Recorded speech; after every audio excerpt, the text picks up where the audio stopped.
안녕하세요. 글로벌 아이에 오신 것을 환영합니다. 저는 나타샤 키에르츠입니다. 오늘 밤 이번 주 전 세계 주요 뉴스를 살펴보겠습니다. 오늘 저녁에 어떤 소식들이 기다리고 있는지 함께 살펴보겠습니다.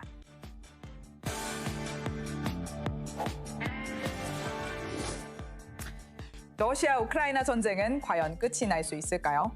양측의 교전이 계속되며 주도권이 누구에게 있는지 의문이 제기되고 있습니다. 오늘 이 점을 토론하겠습니다. 또한 다음 항공권을 감당할 수 있을지 걱정된다면 그런 분은 방심만이 아닙니다. 이즈젯은 현재 중동의 긴장감으로 인해 유가 시장이 불안한 상황임에도 불구하고 여름철 연료 부족에 대한 우려를 일축하며 지금은 연료 부족 위험이 없다고 밝혔습니다. 또한 미국은 쿠바가 새로운 미국의 제재로 인해 재정적으로 어려움을 겪고 있는 가운데 쿠바 지도자 라울 카스트로를 살인 혐의로 기소했습니다. 저희가 모든 내용을 전달하겠습니다.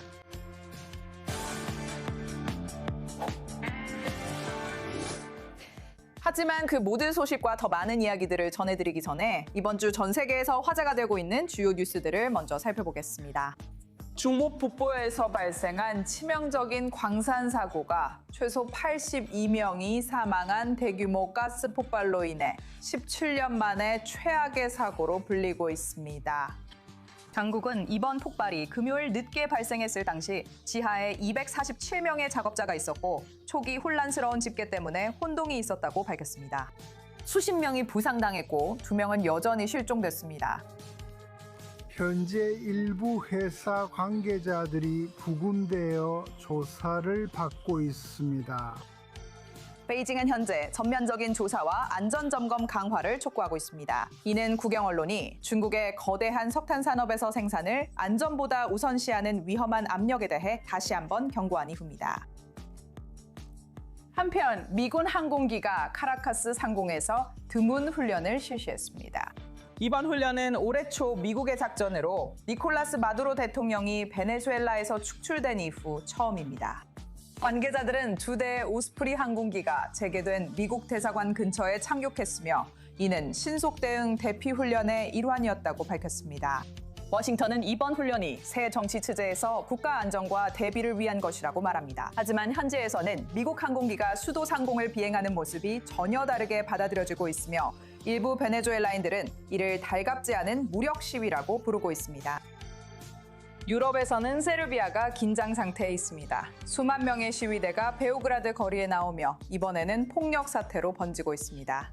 알렉산다르 부치치 대통령의 12년 집권에 반대하는 학생 주도의 반정부 집회가 이제 폭동 진압 경찰과의 충돌로 격화되었습니다. 경찰은 시위대가 조명탄, 병, 돌을 던지자 최루탄과 섬광탄을 발사했습니다. 이 운동은 약 18개월 전에 시작되었으며 16명의 목숨을 앗아간 치명적인 기차역 붕괴 사고가 계기가 되어 부패와 국가의 태만에 대한 분노를 촉발시켰습니다.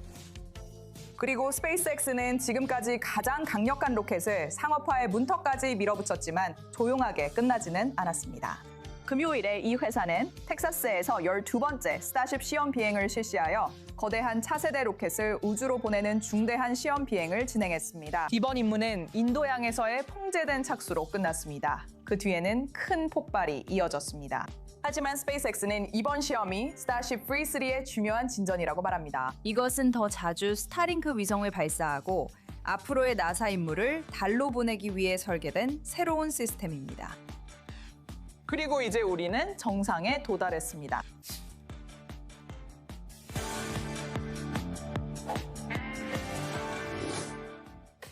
러시아가 우크라이나에 전쟁을 시작한 지 이제 4년이 넘었습니다. 그리고 양측이 모스크바와 키이우 모두에서 최근 대규모 공격으로 계속해서 교전을 이어가고 있는 가운데 러시아 내부에서는 압박이 마침내 블라디미르 푸틴 대통령에게 닥치고 있다는 보도가 점점 더 늘어나고 있습니다.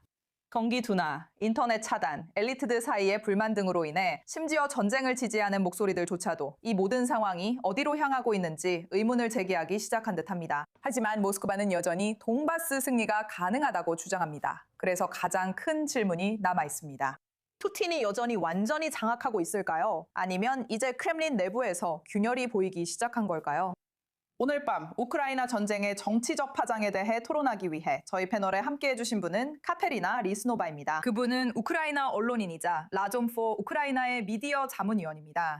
저희와 함께 해주신 분은 블라디미르 푸틴 대통령의 전 배변인 세르게이 마르코프와 저희 수석 특파원 오웬 알터먼입니다. 하지만 토론회에 들어가기 전에 먼저 배경 설명을 드리겠습니다. 러시아의 우크라이나 전쟁은 이제 전장의 주도권보다 블라디미르 푸틴의 국내 정치적 생존력에 더 초점이 맞춰지고 있습니다. 푸틴은 돈바스 완전 통제를 여전히 주요 목표로 삼지만 이 목표 달성에는 큰 희생이 따르고 러시아군 사상자도 계속 늘고 있습니다. 우크라이나는 러시아 영토 깊숙한 곳까지 공격을 가하고 있으며 이제 이 전쟁은 모스크바가 자국 국민들로부터 완전히 멀리 떨어뜨려 놓을 수 있는 일이 아니게 되었습니다. 수년 동안 푸틴은 다른 지도자라면 위협이 되었을 충격들을 견뎌냈습니다. 제재, 군사적 좌절, 국제적 고립, 심지어 무장 반란까지도 말이죠. 하지만 이 모든 것에도 불구하고 크렘린궁의 수자는 살아남았습니다. 그러나 압박은 점점 커지고 있습니다. 러시아가 명시한 전쟁 목표를 달성하지 못하고 10년 넘게 러시아의 확고한 통제 아래 있었던 크림반도 같은 곳에서조차 지배력이 약화된다면 푸틴은 결국 자신의 야망을 축소해야 할까요? 우크라이나가 러시아의 인구 밀집 지역을 계속 공격하면 전쟁 지지가 더 강해질까요? 아니면 러시아인들이 전쟁을 반대하게 될까요? 사망자 수가 계속 늘어난다면 언제쯤 크렘린이 감당 못할 정도로 비용이 커질까요? 전쟁이 아직 막바지에 접어든 것은 아니지만 정치적 의문이 커지고 푸틴의 집권 기간도 얼마 남지 않은 걸까요? 좋아요, 여러분. 이제 30초 번개 라운드를 시작하겠습니다. 우리 패널 각자는 토론의 첫 번째 질문에 답할 30초가 주어집니다. 그리고 그 질문은 푸틴의 집권 기간이 얼마 남지 않았냐는 것입니다. 카테리나, 시작해주세요. 고마워요, 나타샤. 네, 아주 간단한 몇 가지 이유로 그의 집권 기간은 얼마 남지 않았어요. 우선 그는 나이 많은 독재자이고 매일매일이 그의 집권 기간뿐만 아니라 그의 생의 끝도 가져오고 있습니다. 그의 집권 기간은 확실히 얼마 남지 않았어요. 그리고 그는 자신의 전쟁이 자신과 나라를 어디로 끌고 가는지에 대해 매우 망상에 빠져 있어요. 좋아요, 세르게이. 당신의 의견은 무엇인가요? 블라디미르 푸틴은 민주적으로 선출되었기 때문에 계속 집권할 것입니다. 그리고 모두가 푸틴의 지지율이 매우 높다는 것을 알고 있습니다. 지금은 약간 줄어서 제 생각에 75에서 68 정도로 내려갔습니다.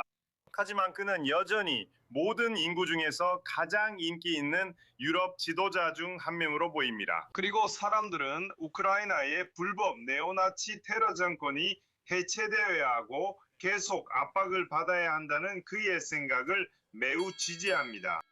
좋아요, 오웬, 시작하세요. 30초입니다. 나타샤, 푸틴 시대의 시작보다 끝에 가까워졌을 수 있지만 끝이 임박했다는 뜻은 아닙니다. 보시다시피 푸틴에게는 북내와 전선 모두에서 분명히 문제가 있지만 결국 러시아는 여전히 강대국입니다. 우크라이나는 드론 전쟁에서 이룬 성과와 자립적으로 성장한 것에 대해 당연히 자부심을 느끼고 있습니다. 그리고 우크라이나도 분명히 자신만의 카드가 있습니다. 하지만 나타샤, 결국 우크라이나에게는 트럼프 카드가 없습니다. 말 그대로 말장난이죠.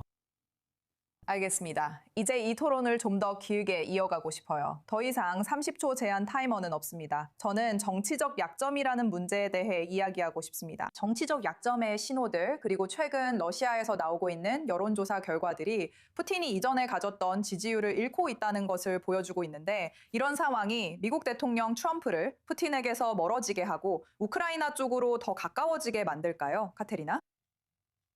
우선 오늘 아침 키이우 등에서 우크라이나가 역대 최대 규모 공격 중 하나를 맞았다는 사실을 말씀드리고 싶어요. 그리고 러시아 그리고 푸틴이 얼마나 망상에 빠져 있는지를 보여주는 좋은 예 중 하나는 그들이 탄도미사일로 공격을 계속하고 있다는 사실이에요. 다시 한번 민간인과 군사 목표가 아닌 곳을 공격했고 그 목표에 엄청난 돈을 쏟아붓고 있어요. 자신들의 영토가 우크라이나군의 반격을 받고 있고 같은 밤에 점점 더 많은 정유 시설들이 공격당하고 있는데도 말이에요. 이것은 러시아 정부가 자기 국민들에겐 전혀 신경 쓰지 않지만 우크라이나를 문화적으로나 영토적으로 파괴하는 데에는 매우 신경을 쓰고 있다는 것을 아주 분명하게 보여줍니다. 다시 미국 대통령의 입장으로 돌아가 보자면요. 결국 도널드 트럼프 대통령도 우크라이나가 우위에 있다는 것을 이해하게 될 것이고 그는 그것을 알게 될 거예요. 무엇보다도 미국 국민들을 위해서, 미국의 미래를 위해서, 왜냐하면 이곳이 바로 미래이기 때문이에요. 결국 이런 일은 일어날 것입니다. 도널드 트럼프는 나라와 국민을 사랑하므로 곧 이런 모습을 보게 될 겁니다. 세르게이, 의견이 어떠신가요? 우선 저는 정말로 이성적인 사람들이 키이우에서 온 동료가 말한 내용을 믿을 수 있다고 생각하지 않습니다. 왜냐하면 그의 모든 발언이 앞뒤가 맞지 않고 다음 문장이 이전 문장과 모순되기 때문입니다. 물론 그것은 매우 극단적인 형태의 선전일 뿐입니다. 그리고 제발 우리가 그녀의 말을 믿는다는 이상을 주지 마십시오. 물론 아니죠. 정치적인 약점이라든지 그런 것들에 대해서요. 그리고 저희가 이해하기로는 도널드 트럼프가 크림반도와 돈바스를 러시아의 일부로 인정하기로 결정했다고 알고 있습니다. 그리고 우크라이나군은 철수해야 하고 그 대가로 러시아군은 하르키우 지역, 쿰 지역, 그리고 러시아군이 점령한 드니프로페트로스크 지역에서 철수해야 한다고 했습니다. 그리고 이것은 영토 교환과 미국의 크림반도와 돈바스에 대한 관할권 인정을 의미해야 한다고 했습니다. 하지만 도널드 트럼프는 이 합의를 이행할 수 없습니다. 그래서 트럼프는 푸틴과 젤렌스키 사이에서 거리를 두었습니다. 트럼프에게 푸틴은 자신이 매우 존경하는 크고 강한 정치 지도자이기 때문입니다. 그리고 젤렌스키는 트럼프에게 적이며 도널드 트럼프의 모든 적들의 친구입니다. 물론 트럼프는 이 사실을 아주 잘 알고 있습니다. 그리고 또한 젤렌스키는 도널드 트럼프의 적들에게 트럼프를 감옥에 보내기 위해 조작된 정보를 제공했습니다. 그리고 아마 기억하실 겁니다. 그는 감옥에서 몇 시간을 보냈습니다. 그래서 가능성은 없습니다. 하지만 트럼프는 지금 알래스카에서 이루어진 그 합의들을 이행할 수 없습니다. 그래서 상황이 이런 것이고 전쟁은 계속될 것입니다. 세르게이, 당신 말이 맞을 수도 있습니다. 우크라이나가 일부 사람들이 기대한 최대 결과를 얻지 못할 수도 있습니다. 최근에는 드론의 성공과 중동 국가들을 돕는 일, 그리고 무기에서의 더 큰 자급자족 덕분에 우크라이나는 어떤 면에서 이스라엘의 방식을 본받아 방위 산업을 키우고 자급자족하는 것이 얼마나 중요한지 배우고 있습니다. 우크라이나가 해낸 일은 정말 인상적입니다. 반면에 러시아도 최대의 결과를 기대할 수는 없습니다. 어제 전쟁연구소에서 발표한 일일 요약만 봐도 알 수 있습니다. 거의 비극적인 전쟁 영화의 한 장면처럼 느껴집니다. 한편으로는 우크라이나군이 러시아 전선 뒤쪽으로 더 깊이 진격하고 있습니다. 그 보고서에 따르면 러시아 군사 블로거들이 러시아 당국자들이 전장에서의 성과를 과장하고 있다고 이야기하는 것을 들을 수 있습니다. 또한 우크라이나 군이 러시아 영토 깊숙한 곳의 화학 공장이나 석유 인프라를 타격할 수 있다는 이야기도 나옵니다. 정말 인상적입니다. 반면 그 보고서에 빠진 건 이전에 들었던 내용입니다. 일리아 포노마렌코니 러시아군이 키이우, 체르노빌 박물관 등 키이우를 공격했다고 밝혔습니다. 일리아, 체르노빌 박물관 등 키이우를 공격했다고 밝혔습니다. 그런 물건들이 파괴되고 민간인들까지 희생됐을 가능성을 보면 정말 가슴이 아픕니다. 볼로드미르 젤렌스키 대통령은 러시아 중거리 미사일이 키이우를 겨냥할 수 있다고 경고했습니다.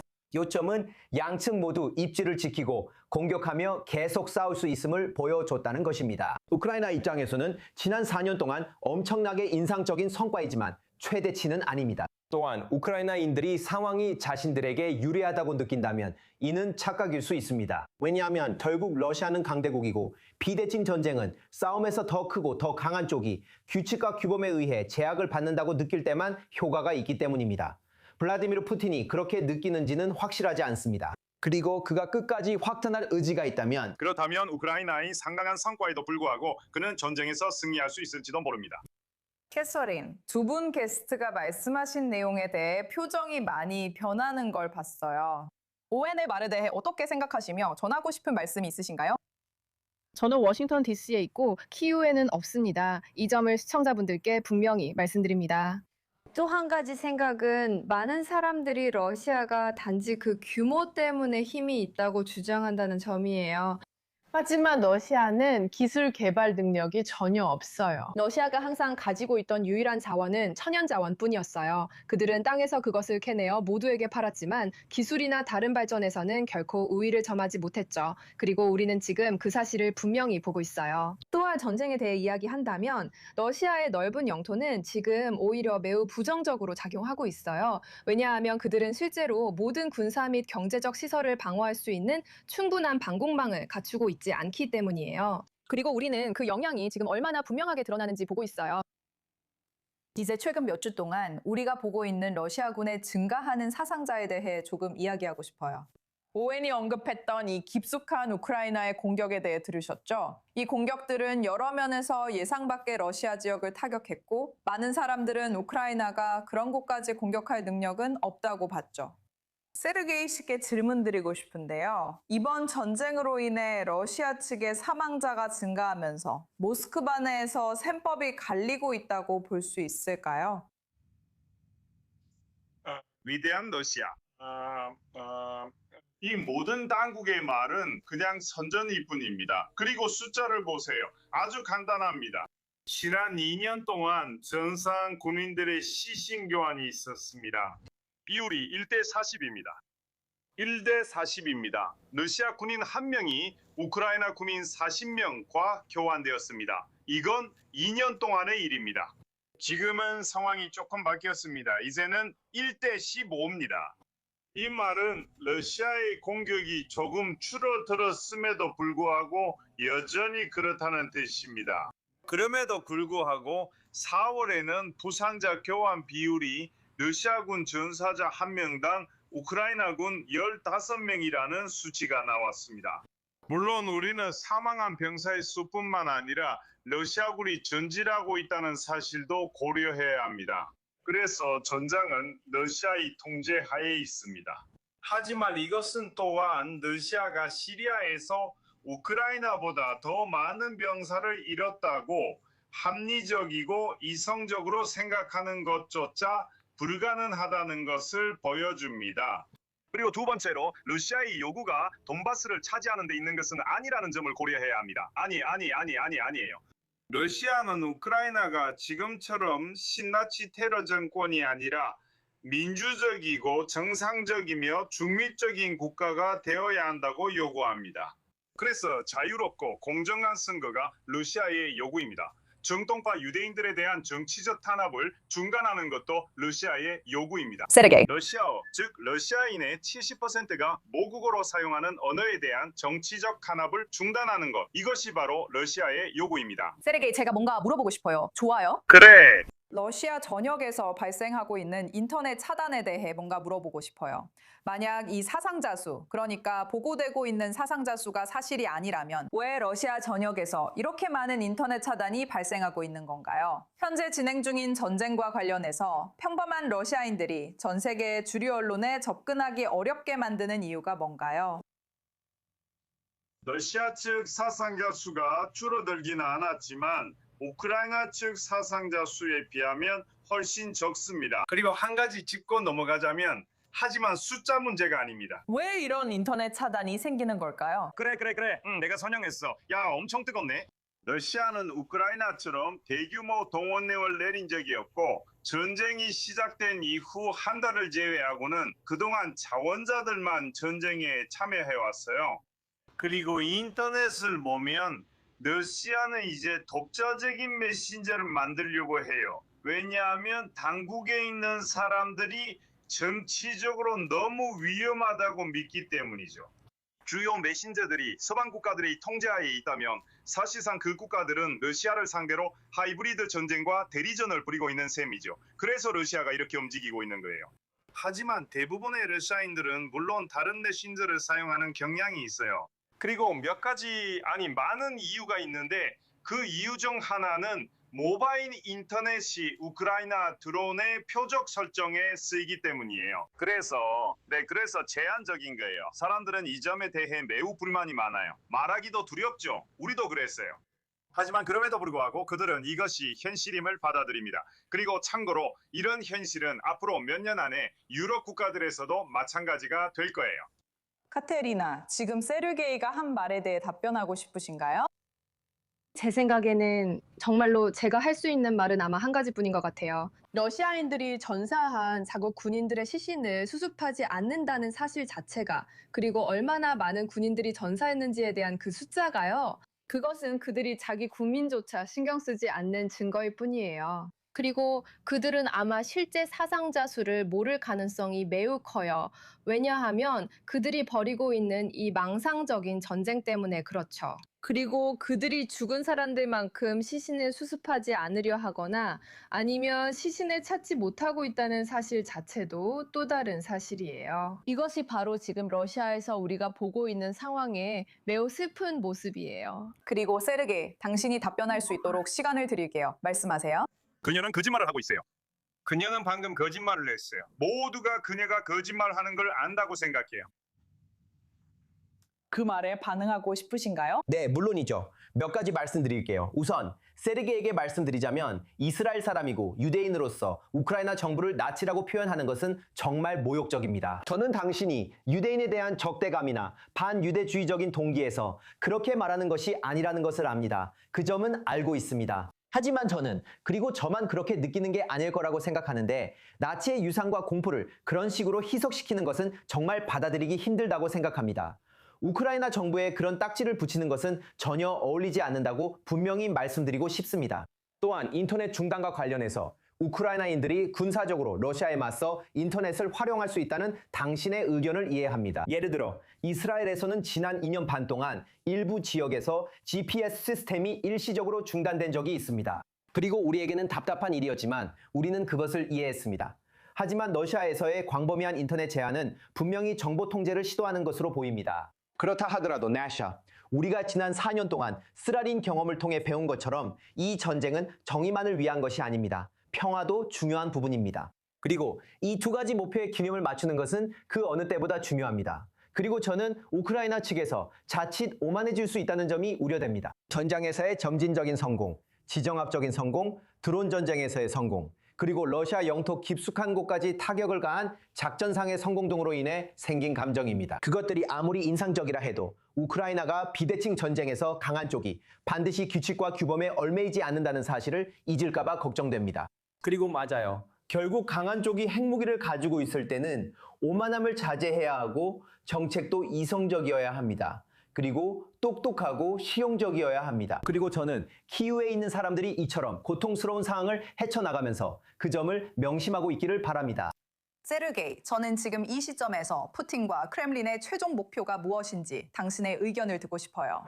혹시 이 전쟁이 어떤 식으로든 막바지에 접어들고 있다고 볼 수 있을까요? 아니면 앞으로도 여전히 많은 전투가 이어질 거라고 생각하시나요? 러시아는 영토가 아닌 우크라이나에 있는 사람들의 자유를 위해 싸웁니다. 러시아는 세계에서 가장 큰 나라입니다. 무엇보다도 국민투표에 참여해서 러시아에 합류하기로 한 이 새로운 5대 지역의 사람들의 자유와 안전을 위해서이고 또한 우크라이나에 사는 사람들을 위해서이기도 합니다. 그들은 새로운 나치 정권에서 벗어나야 합니다. 저는 이를 강조합니다. 원하신다면 이 정권이 새로운 나치 정권임을 미국 의회가 증명할 수 있는 아주 간단한 사실을 말씀드릴 수 있습니다. 정말 간단합니다. 그리고 러시아는 우크라이나 정권으로부터 러시아나 우크라이나 내 러시아인들에게 위협이 가해지기를 원하지 않습니다. 그리고 그곳에 사는 대다수는 러시아인들입니다. 우크라이나에는 많은 러시아인이 거주하는데 이는 키우가 상세기 동안 러시아의 수도였기 때문입니다. 우크라이나는 1000년 동안 러시아의 일부였습니다. 그리고 우크라이나라는 이름 자체가 러시아의 변방이라는 의미입니다. 이것이 바로 우크라이나라는 단어의 번역인데 러시아의 변방이라는 뜻입니다. 그래서 러시아, 그러니까 블라디미르 푸틴에게 목표는 매우 분명합니다. 우크라이나 정권으로부터 러시아에도 우크라이나 시민들에게도 위협이 없도록 하는 것, 즉 비무장화, 탈나치화, 민주화, 그리고 정치적 탄압을 중단하는 것입니다. 아주 간단합니다. 카타리나, 이 부분에 대한 당신의 의견을 듣고 싶어요. 당신 생각에 전쟁이 이제 막바지에 접어들고 있다고 보시나요? 아니면 앞으로도 오랜 시간 동안 전투가 계속될 거라고 생각하시나요? 그리고 세르게이의 말에도 자유롭게 답변해주세요. 당신이 고개를 젓는 것을 봤어요. 우선 전쟁에 대해 이야기하자면 저는 이 전쟁이 오랜 시간이 걸릴 거라고 생각해요. 왜냐하면 지금 우리가 들은 것과 같은 러시아의 수사가 계속되는 한 그만큼 오랜 시간이 걸릴 것이기 때문이에요. 러시아가 그 수사를 바꾸는 순간까지는 상황이 아마 비슷하게 이어질 거예요. 물론 우크라이나는 이미 영토적 이득을 얻고 있고 앞으로도 확실히 더 얻을 거예요. 우크라이나가 러시아군을 영토에서 몰아내도 러시아는 계속 공격할 것입니다. 이스라엘 상황과 비슷한 모습이 예상됩니다. 그리고 우리는 러시아가 우크라이나에 대한 영토적 욕심을 가질 수 없다는 사실을 받아들일 때까지 한동안 그렇게 공존하게 될 거예요. 그것이 어떤 선전이나 역사적 관념에 기반하든 어떤 이유에서든 그들은 그런 권리가 전혀 없어요. 그리고 그들이 그 사실을 이해할 때까지 이 갈등은 계속될 거예요. 하지만 이 갈등은 러시아에게 매일매일 훨씬 더 힘들고 훨씬 더 어려워질 거예요. 확실하게 말씀드릴 수 있는 것은 러시아에 대한 드론 공격과 보복 공격이 연말까지 훨씬 더 많아질 것이고 러시아의 사상자도 훨씬 더 늘어날 것이라는 점이에요. 하지만 이것이 올해 말까지 우리가 보게 될 일입니다. 푸틴이 이끄는 러시아가 그것을 이해하고 자기 국민을 구할 것인지 아닌지 그 문제는 그들에게 달려 있어요. 알겠습니다. 안타깝게도 이제 토론을 마무리해야 할 것 같습니다. 모든 패널분들께 감사드립니다. 잠시 광고 후에 다시 돌아오겠습니다. 글로벌 아이와 함께 해주세요. 곧 다시 찾아뵙겠습니다.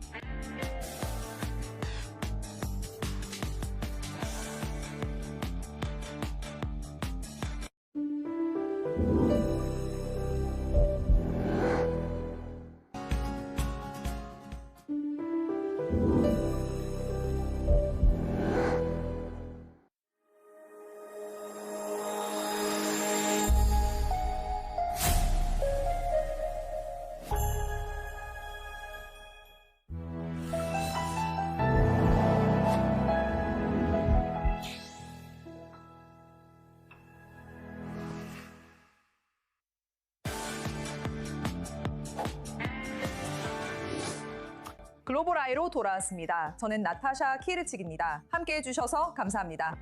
남서부 파키스탄을 달리던 승객들로 가득 찬 열차가 끔찍한 자살폭탄 테러를 당해 최소 23명이 사망하고 70명 이상이 부상당했습니다.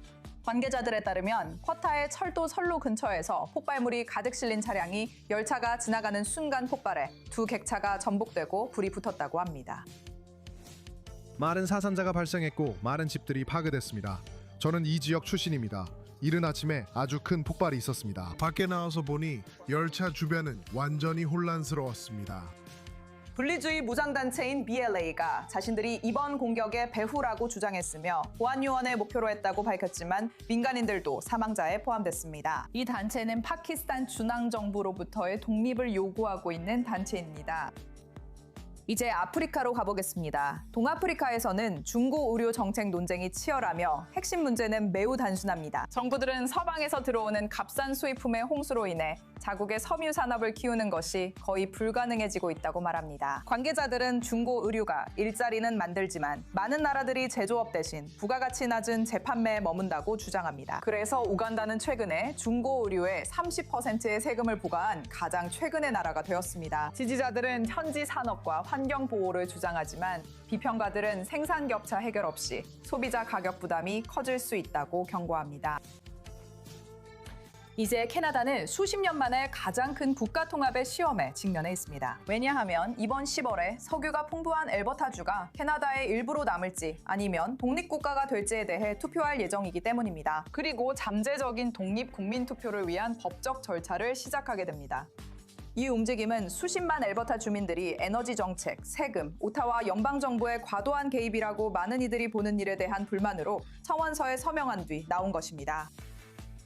저는 엘버타와 캐나다 모두에게 강한 충성심을 가지고 있지만 우리나라가 각 주의 권리를 존중하고 연방정부의 간섭을 최소화하여 주들이 스스로를 통치할 수 있도록 할 때 훨씬 더 강하고 번영한다고 진심으로 믿습니다. 엘버타 주민들이 오타와가 아니라 퀘벡 주민들이 오타와가 아니라 그리고 모든 다른 주들도 각자 우리 자신의 방향과 운명을 통제할 수 있는 권한을 가져야 합니다. 분리주의 지도자들은 엘버타가 캐나다에 기여한 만큼 돌려받지 못한다고 주장하며 일부는 미국과의 더 긴밀한 관계도 언급했습니다. 이제 가장 큰 질문은 도대체 무엇이 제한된 군사 공역을 통과하고 있는 걸까요? 최근 펜타곤이 한때 기밀이었던 UFO 파일을 대거 공개하면서 그 질문이 다시 주목받고 있습니다. 여기에는 미국 군용기 근처의 인구 밀집 지역에서 이상한 비행물체가 포착된 적외선 영상도 포함되어 있습니다. 당국자들은 외계 생명체 증거는 없다고 주장하지만 많은 사건이 여전히 설명되지 않는다고 인정합니다. 새롭게 공개된 한 보고서에는 군사 임무 중 전투기를 쫓아다녔다고 주장되는 빛나는 구체들에 대한 설명도 포함되어 있습니다. 이 자료들은 도널드 트럼프 대통령의 투명성 강화 명령에 따라 공개됐었습니다. 트럼프 대통령은 미국 국민이 직접 무슨 일이 벌어지고 있는지 판단해야 한다고 했습니다. 이제 이번 주에 여러분이 놓쳤을 수도 있는 전 세계 주요 소식들에 주목해 보겠습니다.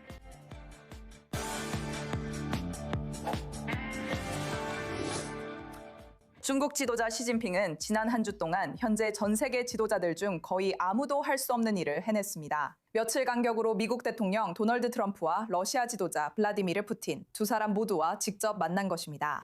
보도에 따르면 중국 주석이 북한으로 향해 김정은과 정상회담을 할 가능성이 있습니다. 이는 베이징이 세계 외교 중심에서 역할을 강화하는 계기가 될 것입니다. 지금 이 시점이 흥미로운 이유는 중국이 점점 더 자신을 모든 나라와 여전히 대화할 수 있는 유일한 강대국으로 내세우려 하고 있기 때문입니다. 워싱턴, 모스크바, 테헤란, 평양, 세계가 점점 더 분열되고 불안정해지고 있습니다. 하지만 이런 상징성 뒤에는 매우 현실적인 전략적 질문들이 있습니다. 그리고 그 질문은 중국이 북한에 얼마나 영향력을 미칠 수 있느냐는 것입니다. 네, 오늘 함께하는 분은 전 UN 관계자이자 지정학 전문가 피오트르 쿠르신입니다. 이제 시진핑 주석은 트럼프와 푸틴 모두를 접견했습니다. 곧 김정은과도 만날 수 있습니다. 중국이 이 모든 글로벌 권력 관계의 중심에 서면서 어떤 메시지를 전달하려고 한다고 생각하시나요? 네, 함께하게 되어 반갑습니다. 시진핑, 푸틴, 트럼프 같은 인물들의 머릿속에 어떤 생각이 오가는지 이해하려고 하는 것은 항상 흥미로운 일이라고 생각합니다. 이들은 우리가 흔히 강성 지도자라고 부르는 인물들입니다. 더 중앙 집권적인 형태의 정부를 이끌 수 있는 능력을 가진 사람들이죠. 트럼프의 경우에는 그런 정부를 지향하는 인물이라고 할 수 있습니다. 저는 시진핑의 경우 모든 것이 주로 그의 국가 부흥이라는 생각에서 비롯된다고 생각합니다. 즉 중국이 굴욕의 세기를 겪은 후 영광을 되찾아야 한다는 생각이죠. 그리고 시진핑은 마오쩌둥과 대약진 운동 시기에 성장한 인물입니다. 그는 중국이 매우 힘든 시기를 겪는 것을 직접 보았습니다. 저는 그것이 그의 성장에 큰 영향을 줬다고 생각합니다. 그의 아버지는 정부에서 일했습니다. 그리고 그는 후진타오와 그 이전의 지도자들과는 다르게 중국의 이익을 주장하기 위해 매우 꼼꼼하게 일해온 인물입니다. 이번에 푸틴과 트럼프를 초대한 것은 중국이 누구와도 어울릴 수 있음을 보여줍니다. 다만 이런 만남이 이루어진 데에는 각자 사정으로 일정이 미뤄진 측면도 있다는 점은 늘 감안해야 합니다. 하지만 중국이 꼭 동시에 이렇게 할 필요는 없었습니다. 푸틴과 시진핑이 만난 날짜가 5월 20일로 정해졌다는 사실은 중국어로 사랑해라는 중국어로 사랑해처럼 들리는 의미를 담고 있는 날짜이기 때문에 매우 의도적인 선택입니다. 시진핑이 트럼프와 어울렸지만 사실은 푸틴을 만나고 싶어 했음을 보여주는 사례입니다. 이해되시나요? 그리고 저는 분명 그 둘이 시진핑의 트럼프 경험과 트럼프를 어떻게 다루고 조종할지 등 논의했을 거라 장담할 수 있습니다. 그래서 중국으로서는 분명히 지난 몇 주가 매우 중요한 시기였습니다.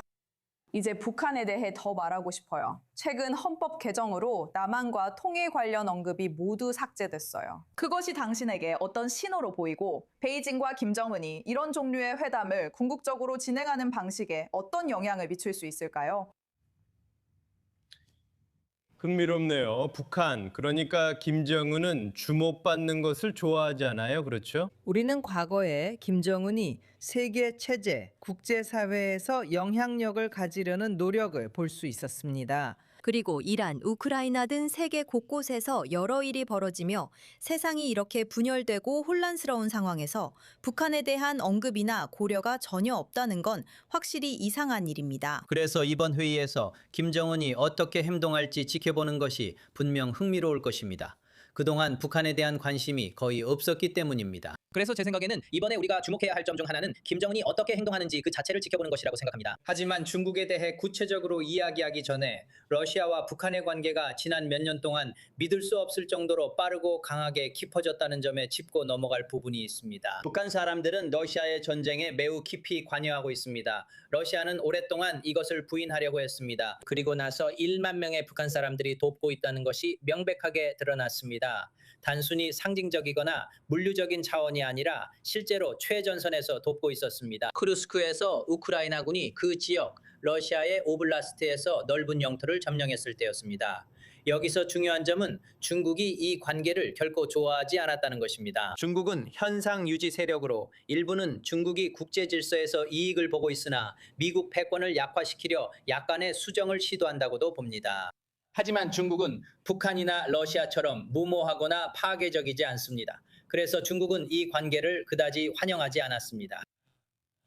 그래서 이 2조, 즉 북한이 영토를 어떻게 정의하는지에 관한 부분에 있어서는 기본적으로 북한이 한반도 통일을 바라보는 방식에 있어서 매우 크고 그리고 충분히 보도되지 않은 변화라고 생각합니다. 그리고 이것은 중국에게 문제가 됩니다. 왜냐하면 중국은 주목받기를 원하지 않고 자국 국경에서 혼란이 일어나기를 바라지 않기 때문입니다. 중국은 자체적인 국내 문제들도 가지고 있지만 물론 이란과 러시아의 잔재 그리고 이러한 사건들로 인한 전 세계적인 경제 여파도 있습니다. 중국은 자국의 이익을 위해 이를 안정시키기 위해 열심히 노력하고 있습니다. 하지만 물론 북한이 문제가 된다면 그것은 시진핑에게 또 다른 골칫거리가 되는 셈입니다. 알겠습니다. 피오트르 씨, 오늘 함께해 주시고 통찰을 나눠주셔서 감사합니다. 정말 흥미로웠고 이 회담이 실제 성사될지 지켜봐야겠네요. 이제 완전히 다른 주제로 넘어가겠습니다. 중동 분쟁 때문에 항공편이 또다시 중단되거나 항공권 가격이 치솟을까 봐 여름 휴가 예약을 미루고 계셨다면 걱정하지 마세요. 여러분만 그런 게 절대 아닙니다. 유럽 항공사들은 이제 걸프 지역의 분쟁으로 인해 호르무즈 해협과 연결된 항로가 사실상 중단되면서 주요 항공유 공급로인 이 해협에서 발생한 대규모 에너지 충격을 헤쳐나가고 있습니다. 한때 연료 가격이 거의 2배로 뛰었고 유럽 전역의 연료 부족에 대한 진짜 우려가 있습니다. 하지만 이지젯 CEO는 승객들이 걱정할 필요 없다고 말합니다. 그는 이번 여름에도 항공편이 정상 운항될 것이라고 강조합니다. 그럼에도 항공사들은 여행객들이 예전과 달리 행동한다고 경고합니다. 예약을 늦추고 가격을 주시하며 이번 지정학적 위기가 일시적 혼란인지 앞으로 몇 달 동안 여행 비용을 크게 바꿔놓을지 살피고 있습니다. 이제 경제학자 알렉스 콘 씨를 스튜디오에 모셔서 더 높은 연료비와 소비자 불안이 결국 무엇을 의미하는지 함께 알아보려고 합니다. 여기에는 엇갈린 메시지가 있습니다. 여행을 좋아하는 저는 이스라엘에서 출발해야 하는 입장입니다. 저는 무슨 일이 일어날지 모르기 때문에 항상 마지막 순간까지 예약을 미룹니다. 하지만 분명히 해외에 있는 사람들에게는 그게 또 다른 경험이겠죠. 항공사들은 현재 당장 연료 부족은 없다고 말하고 있지만 항공유 가격은 여전히 급등했습니다. 그렇다면 이런 상황이 항공업계와 수익성 그리고 항공권 가격에 얼마나 압박을 주고 있다고 보시나요? 이미 항공권 가격이 오르고 있는 걸까요? 지금은 항공사들에게 난처한 시기입니다. 말씀하신 것처럼 일부 주요 공항 허브들이 특히 두바이 같은 걸프 지역에서 폐쇄됐습니다. 일부 항공사들은 파산하기도 했습니다. 스프리드 에어, 매그니픽 차터, 조이 에어 등 최소 3개 항공사가 파산했습니다. 또 가격이 오르면서 사람들이 답답해하고 있습니다.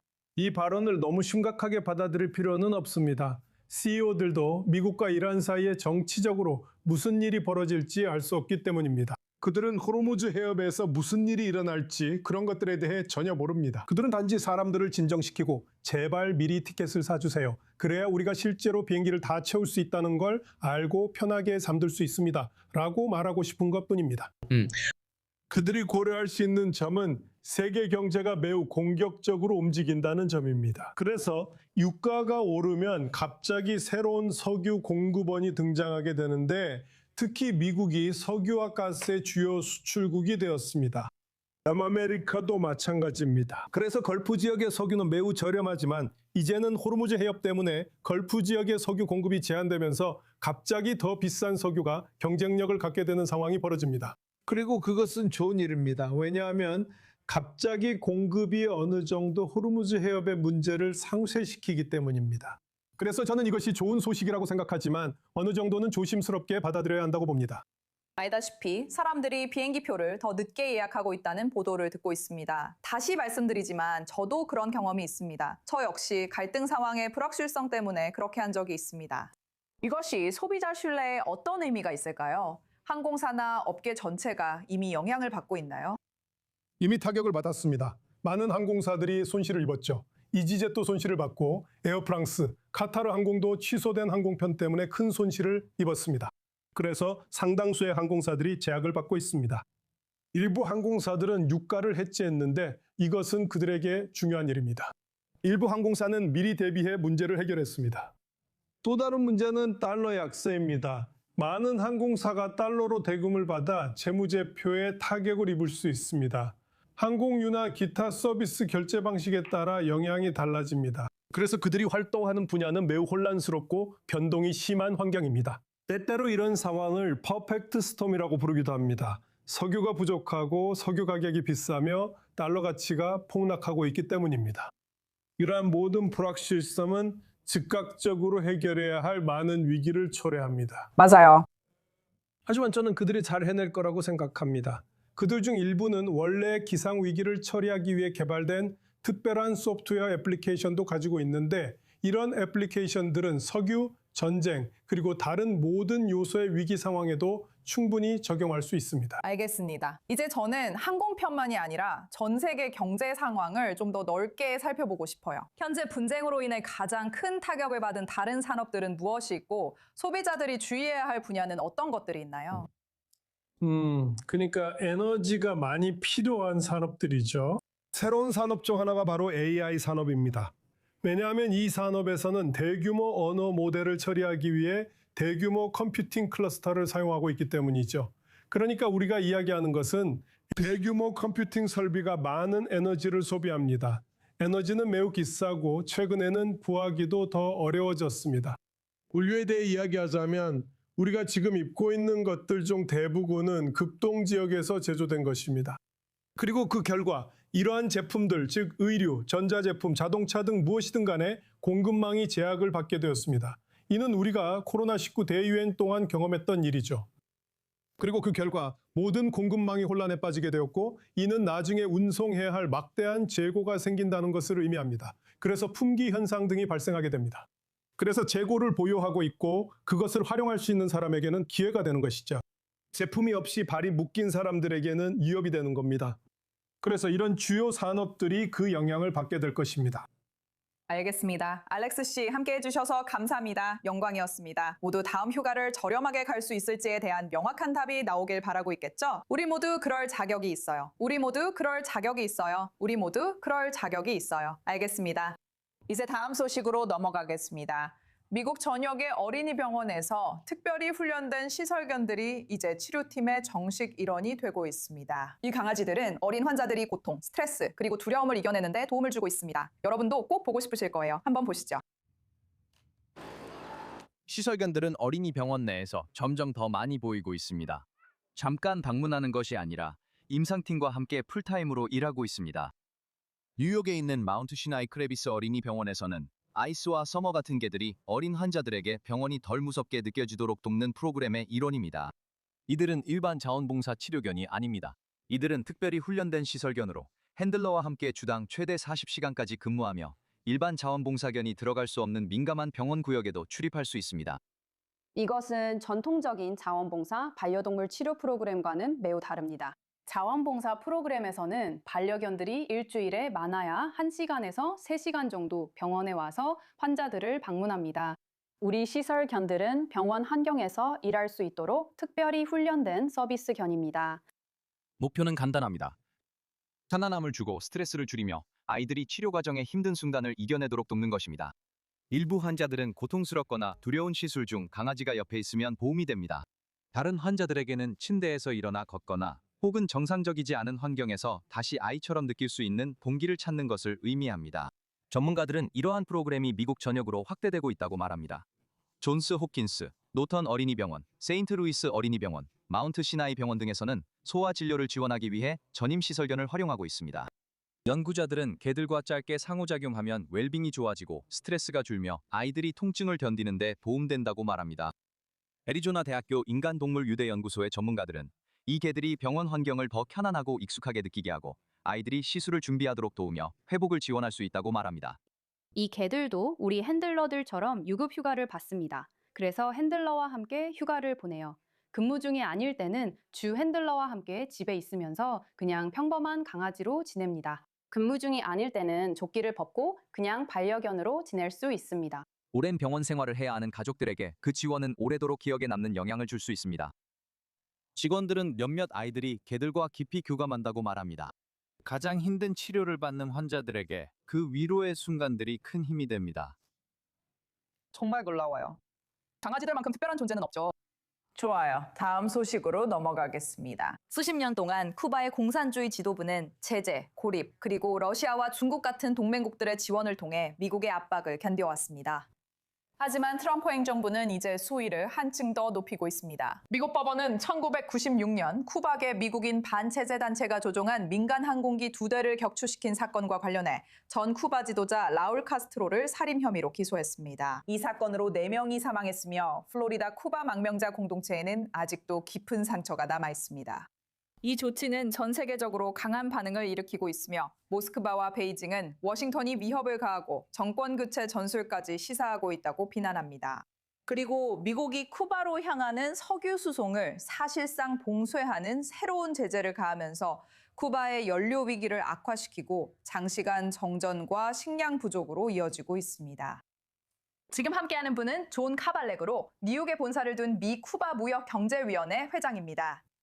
우선 라울 카스트로에 대한 이번 기소가 얼마나 중요한 의미를 가진다고 보시나요? 이게 주로 상징적인 의미인가요? 아니면 실제로 미국이 쿠바에 대해 더 공격적인 조치를 취할 수 있는 길을 열 수 있을까요? 그리고 만약 그렇다면 그 조치가 어떤 모습일 거라고 생각하시나요? 말씀하신 두 가지가 모두 결합된 것이라고 볼 수 있습니다.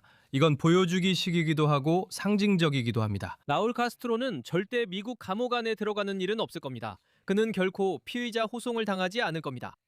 그는 남은 생을 보내게 될 겁니다. 그는 6월에 95세가 됩니다. 그는 마지막 날들, 마지막 몇 년을 쿠바에서 보낼 것이고 쿠바에서 생을 마감할 것이며 쿠바에 묻힐 것입니다. 하지만 상징적으로 트럼프 대통령은 이것이 1996년에 민주당 소속 빌 클린턴 대통령 시절에 일어난 일이라고 말할 수 있습니다. 그 후 공화당의 조지 부시 대통령 시절에는 아무 일도 없었고 그 다음 민주당의 오바마 때도 민주당의 바이든 때도 그리고 지금 트럼프 때까지도 아무 일도 없었습니다. 그래서 트럼프 대통령은 첫 번째 임기와 두 번째 임기 내내 매우 집중해서 항상 전임자들이 하지 않았던 일을 하거나 그들이 했던 일을 되돌리는데 주력하고 있습니다. 또는 그의 경우에는 그들은 약했고 멍청했고 어리석었으며 그는 뭔가를 할 것이라고 말합니다. 그래서 그 보여주기식 측면과 상징성은 특히 남부 플로리다에 있는 사람들에게 매우 중요합니다. 두 번째 부분에 대해 말씀드리자면 이것이 제재든 행정부의 조치든 더 큰 조치로 이어질 수 있느냐는 질문에 대한 답은 예입니다. 미국이 1월에 니콜라스 마두로에게 했던 것처럼 라울 카스트로를 군사적으로 잡으려고 시도할 것이라고 생각하느냐고요? 아니요. 하지만 이것은 상징적인 의미이고 보여주기식입니다.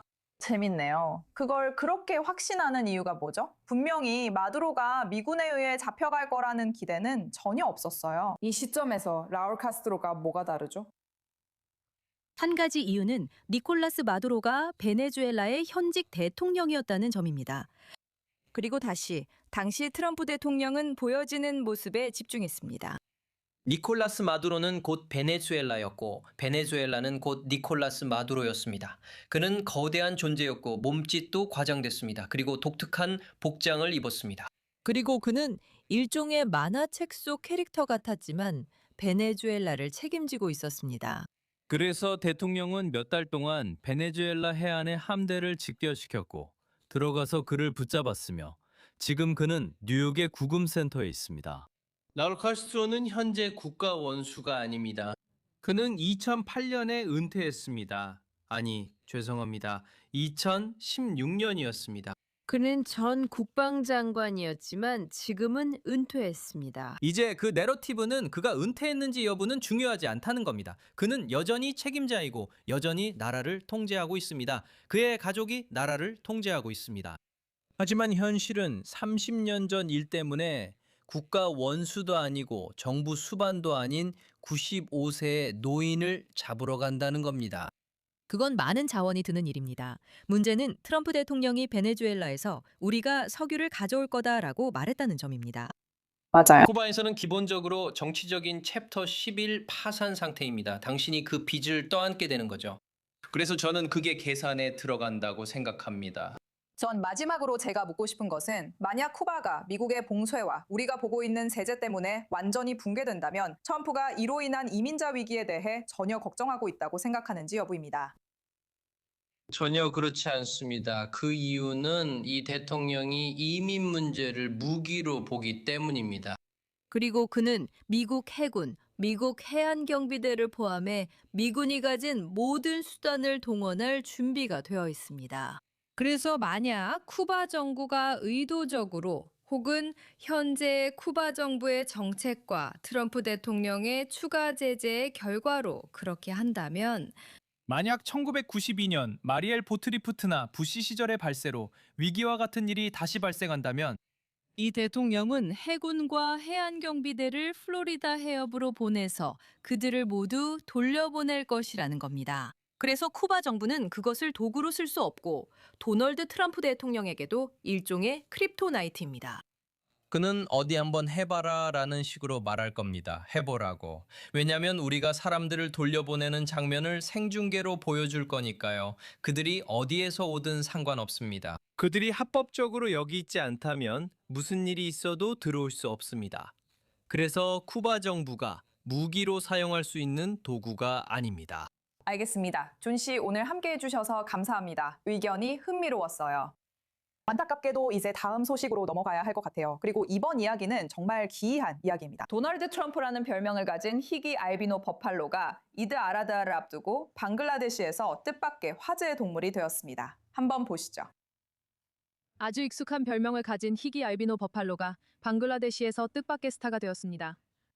이드 아라드하를 앞두고 다카 근처에는 도널드 트럼프로 알려진 약 700kg의 동물을 보기 위해 사람들이 모였습니다. 그 이유는 무엇일까요? 창백한 몸, 분홍빛 코, 그리고 특히 이마를 가로지르는 긴 금발 머리카락이 그 이유입니다. 많은 방문객들은 이 모습이 미국 대통령의 트레이드마크 헤어스타일을 연상시킨다고 했습니다. 사실 화제가 된 저의 버팔로 도널드 트럼프는 10개월 전에 가축 시장에서 샀습니다. 이 이름은 버팔로 털 때문에 남동생이 지었습니다. 버팔로가 화제가 되어 많은 사람들이 찾아왔습니다. 제 남동생이요. 방글라데시에서는 대부분의 버팔로가 검은빛이라 알비노 버팔로는 매우 희귀합니다. 그래서 이 동물은 이드 아라드아를 위해 준비되는 수천 마리의 소들 중에서도 더욱 눈에 띄었습니다. 그리고 이 버팔로의 사진이 온라인에 퍼지면서 구경하는 사람들도 늘어나 희생제물로 준비된 이 동물이 지역의 유명 인사가 되었습니다. 남편입니다. 이건 상징적인 이름입니다. 실제로 인간과 동물을 비교할 수는 없습니다. 그냥 상징적인 이름일 뿐이고 애정과 친근함에서 붙여준 것입니다. 버팔로는 결국 생체 중량 기준으로 킬로그램당 550 방글라데시 타카, 약 4달러 50센트에 팔렸습니다. 그것을 보러 온 많은 사람들에게 매력은 단순히 희귀성 때문만이 아니라 정치, 대중문화, 축제 전통이 모두 한데 어우러진 아주 특별한 버팔로였기 때문입니다. 정말 귀여운 버팔로라고 말하고 싶어요. 그리고 헤어스타일도 마음에 들어요. 그는 뭔가 특별한 매력이 있어요. 자, 여러분, 지금까지 글로벌 아이였습니다. 저는 나타샤 큐츠입니다. 함께 해주셔서 감사합니다. 다음 주에 만나요. 좋은 하루 되세요.